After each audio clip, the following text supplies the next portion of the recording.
The boy was 8 years old. They had taken him from his family and brought him to a boarding school far from the reservation, far from his parents, far from everything he had ever known. The red rocks of New Mexico, the smell of his mother's cooking, the sound of his grandmother's voice telling stories in the dark. On the first day, a teacher stood in front of the classroom and made the rules clear. The Navajo language was forbidden. No words, no songs, no prayers. Not in the classroom, not in the hallway, not in the dormitory at night when you thought no one could hear. If you broke the rule, you would be punished. The boy's name was Chester Nez, and one day, the language they punished him for would help win the most devastating war in human history. The Navajo people had lived on their land for thousands of years. Then came the Americans. First the wars, then the forced relocations. Then, most insidious of all, the boarding schools. Children were taken from their families and placed in government institutions designed with one explicit purpose: to destroy everything native. The language, the clothing, the names, the ceremonies, the stories, the memory of who they were. The policy had a name. It was stated openly by its architects without shame: kill the Indian, save the man. An official government program. Decades of systematic cultural destruction dressed up as education. Chester Nez grew up inside this system. He learned to stay silent in his own language. He learned to feel ashamed of the words his grandmother had taught him. He learned the particular humiliation of being punished for something that was simply himself. Every day was a small act of erasure, a small surrender of identity in exchange for the right to exist without pain. He endured it. He survived it. He carried it.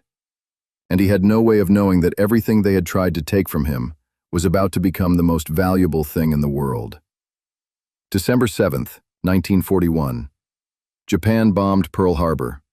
America entered the war the following day.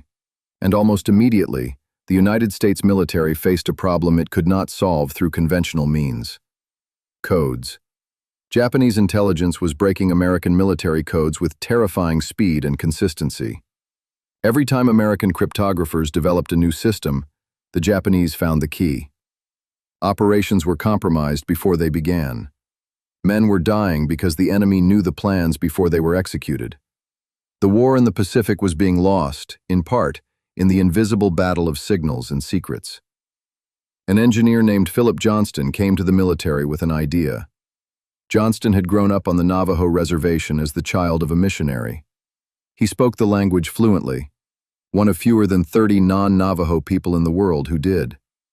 He proposed using Navajo as the foundation for a military code, a language so structurally complex, so tonally intricate, with no written grammar or reference materials available to any outside power, that breaking it would be, for all practical purposes, impossible.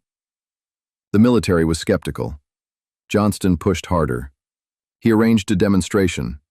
A small group of Navajo men transmitted and received a series of military messages in their language in front of senior officers.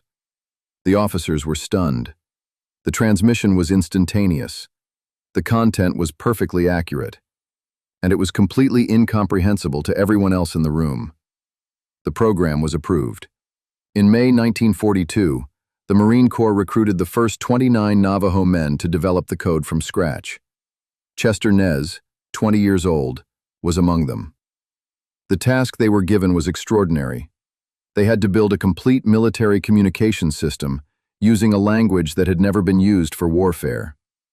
They needed words for concepts that simply did not exist in Navajo. They invented them. Airplane, iron bird. Submarine, iron fish. Bomber, pregnant airplane. America, our mother. Commanding general, war chief. They worked for weeks, building, testing, memorizing. Every single element of the code existed only inside their heads.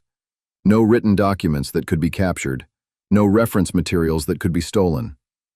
The entire system was carried in the minds of 29 young men from New Mexico and Arizona. By the autumn of 1942, the code was ready. The Navajo code talkers were deployed across the Pacific Theater. island by island, battle by battle. They worked in pairs, one transmitting, one receiving, under conditions that tested everything a human being could endure. Jungle heat, artillery bombardment, sniper fire.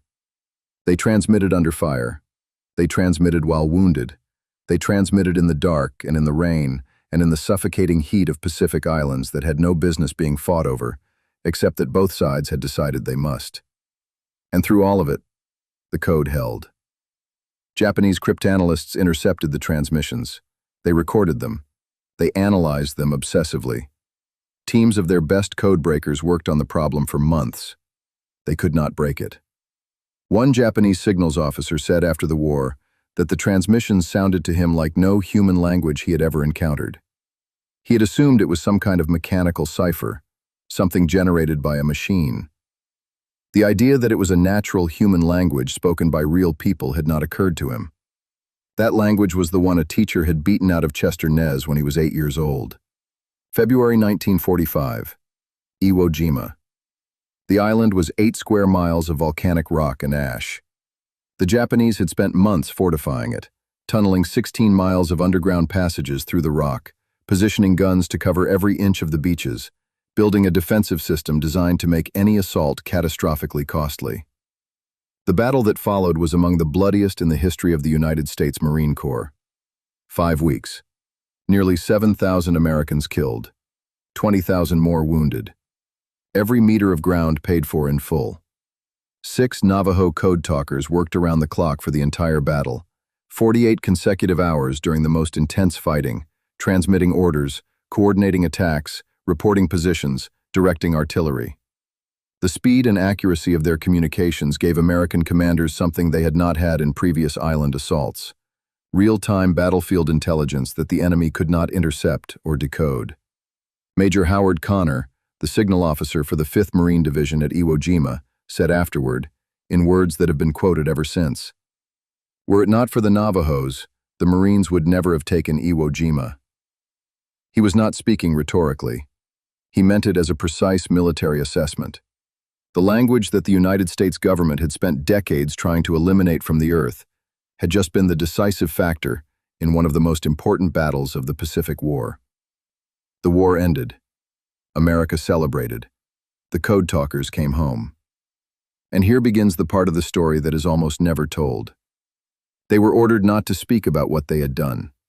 The program was classified. The code remained an active military secret, kept in reserve in case it was needed again in a future conflict. There would be no public recognition, no ceremonies, no medals for the code itself. Their families didn't know. Their neighbors didn't know. The people they had grown up with on the reservation, who had watched them leave as young men and return as veterans, had no idea what they had contributed. Chester Nez returned to the Navajo Nation. He built a life. He worked. He raised children. He lived the ordinary, unglamorous life of a man in a community that had very little and asked very much of its people. The language that had won the war was still not spoken openly in American schools. The boarding schools were still operating. The systematic suppression of native culture had not ended because Navajo men had helped win a war. 23 years. For 23 years, Chester Nez could not tell anyone what he had done. Not fully. Not truthfully. The secret sat inside him, not with bitterness, he would say later, but with a weight that had no outlet, a weight that simply had to be carried. In 1968, the program was declassified. The world finally learned what the Navajo code talkers had done. The recognition that came too late. Recognition came slowly, and when it came too late for most of the men who deserved it. In 2001, President George W. Bush awarded the Congressional Gold Medal, the highest civilian honor in the United States, to the original 29 code talkers. Chester Nez was among them. He stood in the halls of Congress with a gold medal placed around his neck by the government of a country that had once sent him to school, specifically to be stripped of the language that medal was honoring. Many of his fellow original 29 were not there. They had died, some of them decades earlier, without ever receiving formal recognition for what they had built. 400 Navajo code talkers had served during World War II. The government awarded medals to the original 29, and gave certificates to the remaining 371. A certificate for helping win the war. Chester Nez spent his final years doing something he had never been permitted to do during the war, talking about it, openly, completely, to schools, to journalists, to historians, to anyone who wanted to understand. He wrote a memoir. He gave interviews. He traveled to speak to young people about what had happened, not with anger, but with a clear-eyed honesty that made his account more powerful than any outrage could have been. He lived to 93 years old. In one of his last interviews, a journalist asked him a simple question. How do you feel, looking back at what you did and what it cost you? Chester Nez was quiet for a moment. Then he said, "When I was a boy, they punished me for speaking Navajo. They told me it was worthless, that it was holding me back from becoming a real American. I almost believed them. Then the war came.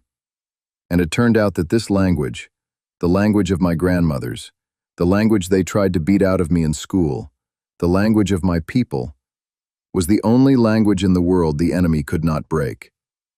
I used the language they punished me for to protect the country that punished me for it.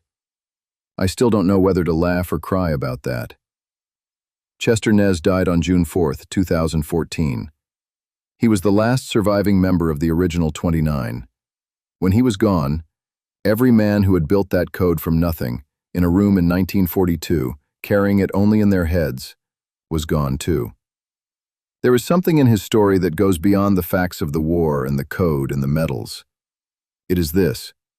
The thing they tried hardest to destroy in him was the thing that saved thousands of lives. The boarding school spent decades trying to eliminate the Navajo language from the earth. They punished children for speaking it. They shamed families for teaching it. They built an entire institutional apparatus around the idea that this language was worthless, worse than worthless, an obstacle to progress and civilization. And then, when the worst war in human history arrived, that language turned out to be the one thing that could not be broken. The most painful part of Chester Nez's life, the part he had been taught to be ashamed of, the part that had cost him beatings and humiliation, and the slow erosion of a child's sense of self. That part saved the Pacific War. The government wanted to kill the Indian. Instead, the Indian saved the country. And it took them until 2001 to say thank you.